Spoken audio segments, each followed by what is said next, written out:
¿Y si te dijera que tras los muros de piedra de un convento medieval, una monja de noble cuna convirtió los sagrados salones en cámaras de agonía, que bajo susurros de oraciones y luz de velas, los niños lloraban mientras las palabras santas se convertían en instrumentos de dolor?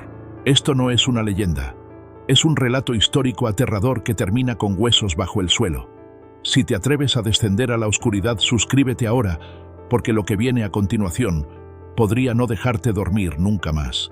Isabel de Palatinado nació en el poder. Hija de un electorado criada entre terciopelo y cruces de plata, su mundo era de prestigio envuelto en piedad.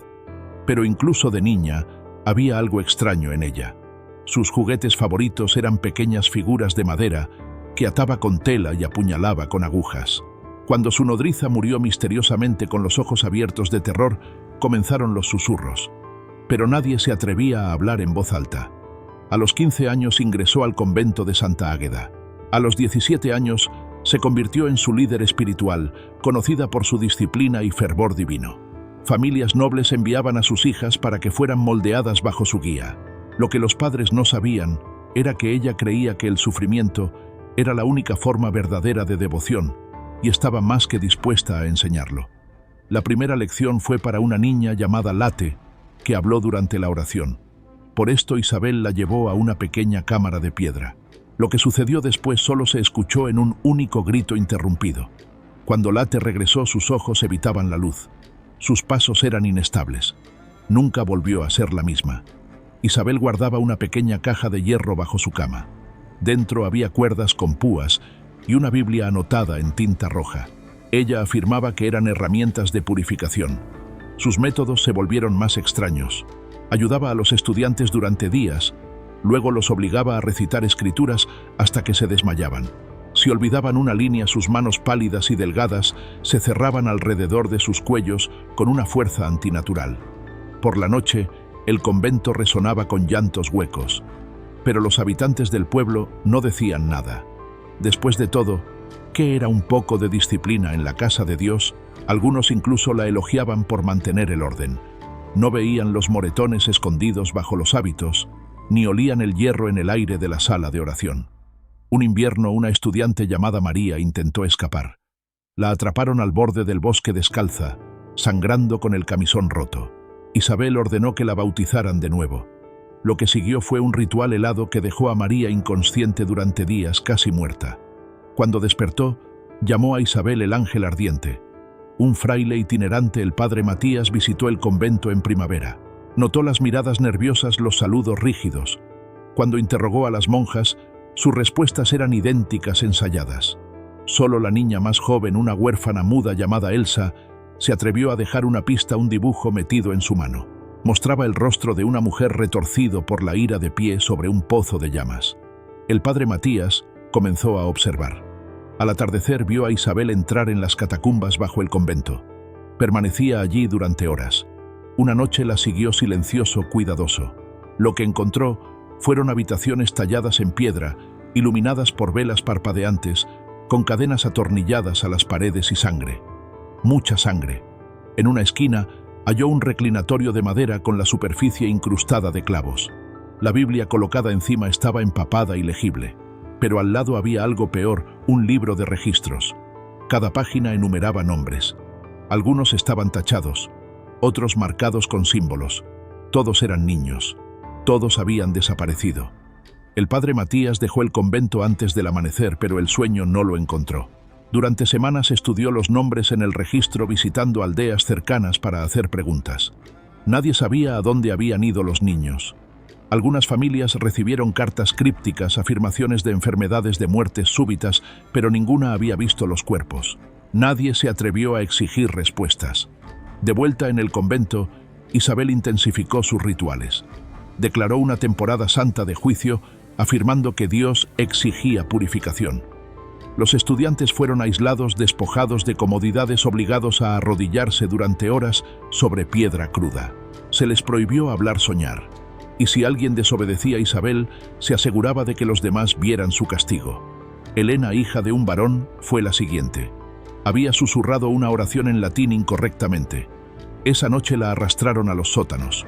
Las otras niñas Solo escucharon dos cosas: cánticos y metal raspando contra la piedra. Días después, Elena regresó con las manos vendadas. Nunca volvió a escribir. Las monjas temían a Isabel, pero temían algo más aún. ¿Qué pasaría si hablaban? Una hermana Inés lo intentó. Confesó sus dudas en el confesionario. A la mañana siguiente la encontraron en el pozo del jardín flotando boca abajo con los ojos abiertos hacia el cielo. Isabel lo llamó un trágico accidente. Nadie la cuestionó. El padre Matías regresó esta vez con una invitación falsificada para una segunda inspección. Isabel lo recibió con desprecio apenas disimulado. «Siempre agradecemos la guía», dijo. Su voz era suave, sus ojos como cristal de invierno. Esa noche encontró las puertas de la capilla cerradas desde dentro. Sobornó a un sirviente para que lo llevara a la cripta de nuevo. Lo que vio, lo heló. Había una losa recién limpiada, pero el olor persistía: tela quemada, cabello chamuscado, y en una esquina, una talla fresca en la pared. «Domine, liberanos, Señor, líbranos». Tomó el registro y huyó. Isabel descubrió su ausencia horas después. Su furia fue silenciosa, controlada. Reunió a los estudiantes y los llevó a un ritual de medianoche, exigiendo que limpiaran la memoria del hereje. Elsa, la huérfana muda, fue obligada a arrodillarse sobre vidrio. En la capital, Matías suplicó por una investigación. La iglesia dudó. La familia de Isabel tenía influencia sobre varias abadías, pero finalmente un obispo accedió. Se sancionó una investigación. Se enviaron soldados. La noticia llegó al convento al atardecer. Esa noche, Isabel realizó lo que llamó la bendición final. A la mañana siguiente se vio humo saliendo de la capilla trasera del convento. Los soldados irrumpieron en los terrenos. Encontraron el edificio silencioso, las ventanas oscurecidas. Dentro el salón principal estaba vacío. Los dormitorios abandonados, pero detrás del altar, el olor a hierro los llevó hacia abajo. En las catacumbas las encontraron. Más de 12 niñas encadenadas, desnutridas, aterrorizadas. Algunas susurraban salmos con labios agrietados. Otras simplemente miraban. En una cámara encontraron una silla similar a un trono manchada con capas de sangre. En las paredes, dibujos de ángeles con cuchillos por alas. E Isabel, ella, había desaparecido. No había huellas de carruajes ni testigos. Solo quedó su Biblia personal abierta sobre el altar, empapada en cera y sangre. Un solo versículo estaba subrayado: «Te mostraré el camino incluso a través del fuego». Las sobrevivientes fueron llevadas al obispado para recibir cuidados. Muchas no podían hablar. Las que podían contaban historias de castigos disfrazados de penitencias: clavos bajo las uñas por pensamientos impuros, cabezas sumergidas en agua helada durante confesiones de medianoche. Sus cuerpos eran prueba. También lo eran los dibujos que Elsa había escondido en los pliegues de su manta. Una imagen captó la atención del obispo. Mostraba a Isabel de pie sobre un pozo con las manos extendidas hacia el cielo, sangre cayendo de sus palmas como agua sagrada. Debajo de ella, docenas de figuras sin rostro se alzaban en agonía. No era la imaginación de una niña, era un recuerdo. La iglesia no tuvo más remedio que actuar. Se emitió un decreto declarando a Isabel hereje y fugitiva. Su familia protestó, lo llamó calumnia, afirmó que era víctima de clérigos envidiosos. Pero entre la nobleza un miedo silencioso echó raíces. Si incluso una monja podía ser un monstruo, ¿quién más? Durante meses los rumores se dispararon. Isabel había escapado a Francia disfrazada de viuda. Se había unido a un culto en el Bosque Negro. Había sido asesinada por sus propios discípulos. Nada pudo confirmarse. Pero meses después un cazador tropezó con una capilla oculta en lo profundo del bosque cerca de Mines. La estructura era pequeña, medio enterrada en tierra y enredaderas. Dentro, tapices podridos, velas quemadas y un solo cuerpo cubierto con tela negra. No tenía rostro para identificar, pero en su mano sostenía un rosario grabado con el escudo de Palatinado. En sangre 3 palabras latinas estaban manchadas en la pared: Sanguis lux redemptio, sangre, luz, redención. La iglesia enterró el cuerpo en secreto. Sin ritos, sin nombre, solo una losa de piedra. Pero los susurros nunca cesaron. Los granjeros cerca de Mins afirmaban que aún escuchaban himnos por la noche desde la capilla en ruinas. Los niños decían haber visto a una mujer de gris observando desde el bosque con su velo ondeando, aunque no había viento. Pasaron los años, pero el dolor que dejó atrás no se desvaneció. Elena nunca se recuperó. Vagaba por la finca de su familia recitando versos al revés, dibujando ángeles con alas rotas en cada superficie. Elsa, la niña muda, creció como una mujer de silencio. Pero una noche ella también desapareció, dejando atrás una sola página del registro de Isabel. Escrita recientemente, el padre Matías fue ascendido dentro de la iglesia, pero nunca regresó al convento. Murió con su crucifijo agarrado tan fuerte que dejó cicatrices en sus palmas. Antes de su último aliento murmuró: «Pensamos que era una sierva de Dios, pero ella se convirtió en algo más». Siglos después, durante una restauración de las ruinas, un equipo descubrió otra habitación oculta bajo las catacumbas. Contenía solo una cosa: una pequeña estatua de la Virgen con los ojos arrancados. Debajo, tallado en la piedra, estaban las palabras: «No nos libres del mal, déjanos renacer a través de él». La inscripción estremeció a los historiadores. No coincidía con ninguna escritura conocida, al menos no de la Biblia. Algunos estudiosos sugirieron que era parte de una doctrina perdida, algo que Isabel pudo haber escrito ella misma. Otros insistieron en que era obra de un devoto o un culto. Surgió la teoría de la Hermandad Gris, una secta clandestina que se decía se formó tras la desaparición de Isabel, compuesta por mujeres que creían que el sufrimiento desbloqueaba la trascendencia espiritual. Su lema: el dolor purifica, el silencio santifica.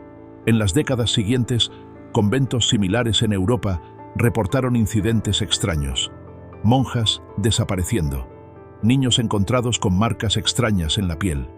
En un caso, una capilla colapsó durante una misa, revelando un sótano lleno de grilletes. El nombre de Isabel estaba grabado en la parte inferior del altar, pero ninguna evidencia concluyente la vinculó con esos eventos. Siguió siendo un mito, una advertencia susurrada a las niñas en los claustros: obedece, o la monja sádica volverá por ti. Sin embargo, para las familias que perdieron a sus hijas, no era un mito. Era una herida que la historia se negaba a sanar. En el año 1813, un médico alemán llamado Dr. Wilhelm Koig afirmó haber encontrado un diario que se creía era de Isabel. Describía rituales detallados que involucraban ayuno, flagelación y visiones de ángeles ardientes. Presentó el texto a una universidad. Días después lo encontraron muerto en su estudio, sus ojos arrancados al igual que la estatua de la Virgen. El diario desapareció. No quedó ningún registro excepto una página rota con una frase escrita en tinta de agalla de hierro: «A través del dolor nos volvemos inmaculados». Fuera o no de ella, la letra coincidía con el registro encontrado siglos antes. Las ruinas de Santa Águeda aún se mantienen apenas. Los lugareños se niegan a entrar. Los turistas visitan, pero la mayoría no se queda después del atardecer. Algunos dicen escuchar cánticos bajo tierra. Otros hablan de una figura observando desde el antiguo campanario, con su hábito ondeando, aunque no hay brisa. Una niña local llamada Anukika se quedó una noche como parte de una apuesta. Sus amigos se fueron a medianoche, pero ella se quedó. A la mañana siguiente la encontraron fuera de la puerta de la cripta, descalza y murmurando el Padre Nuestro al revés. Había tallado una sola palabra en su brazo con un clavo oxidado: Isabel. Los teólogos modernos luchan con el legado de Isabel. ¿Estaba loca, poseída? ¿O simplemente era una mujer que usó el velo de Dios para justificar su apetito por el poder? Tal vez todo lo anterior. O tal vez tocó algo más antiguo que la fe misma. Pero una cosa es segura: aquellos que se acercan demasiado a su historia a menudo pagan un precio. Algunos dicen que ella aún observa, aún elige, que su espíritu vaga por el convento en ruinas esperando a que alguien abra la puerta correcta, se arrodille, sangre crea. La página del registro de Elsa, la que dejó atrás cuando desapareció, fue estudiada bajo luz ultravioleta. Reveló débiles trazos de símbolos no visibles a simple vista. Uno parecía una cruz invertida envuelta en espinas. Otro parecía el rostro de un niño llorando sangre. Algunos creen que Isabel nunca quiso escapar de la justicia, que planeó su desaparición todo el tiempo. Un ritual, un sacrificio, tal vez incluso una transformación. Como si creyera que la muerte no sería el fin, sino una puerta. Una confesión recientemente descubierta de una monja anónima del siglo XVII decía: «No seguimos a Isabel. Ella siguió algo más, algo que susurraba en la oscuridad y llevaba el rostro de Dios». El documento fue quemado poco después de ser leído en voz alta. Incluso ahora, los artefactos que se cree están vinculados a Isabel circulan entre coleccionistas. Un rosario agrietado que se dice causa alucinaciones, una página de oraciones en latín, que sangra cuando se ilumina con una vela. La mayoría son fraudes, pero no todos. Un historiador enloqueció tras adquirir una supuesta copia de su Biblia personal. Se ahogó en agua bendita. Un equipo de investigadores paranormales entró en las ruinas de Santa Águeda en el año 2019. Transmitieron en vivo durante 6 horas. Los últimos 30 minutos se corrompieron. Cuando se restauró el metraje, solo quedó un solo fotograma, una figura borrosa, con un hábito de monja de pie, directamente detrás del camarógrafo. Hay un silencio duradero en torno a su historia, una negativa de la Iglesia a reconocer la profundidad de su depravación. Tal vez sea vergüenza, tal vez sea miedo, o tal vez sea porque algunos creen que no trabajaba sola. En los márgenes del informe archivado del obispo sobre la incursión al convento, una nota desvaída dice: «Hay otros». Sin contexto, sin firma, solo esas 3 palabras suficientes para inquietar incluso a los archivistas más fieles. El sitio del convento ahora está protegido por el Estado. No se permiten excavaciones sin supervisión gubernamental. Pero un operador de drones anónimo capturó imágenes de una figura arrodillada en el altar a medianoche. La figura nunca se movió. El metraje fue eliminado por la mañana. Algunos dicen que los niños aún vagan por los bosques cercanos perdidos sin voz esperando. Otros dicen que sus espíritus se aferran a las paredes de la cripta, atados no por cadenas, sino por oraciones que nunca se les permitió terminar. Y en las horas más oscuras, cuando nadie está mirando, se dice que una voz resuena a través de la piedra, que los inocentes sufran, que su dolor limpie el mundo. Ya sea viento memoria o algo mucho peor, nadie se atreve a responder. La Iglesia nunca canonizó a las víctimas. Sus nombres fueron borrados silenciosamente de los registros. Sus familias fueron compensadas con silencio y amenazas veladas. Los registros de Santa Águeda fueron sellados en los archivos del Vaticano, clasificados como anomalías doctrinales. Pero la verdad tiene una forma de filtrarse a través de la piedra.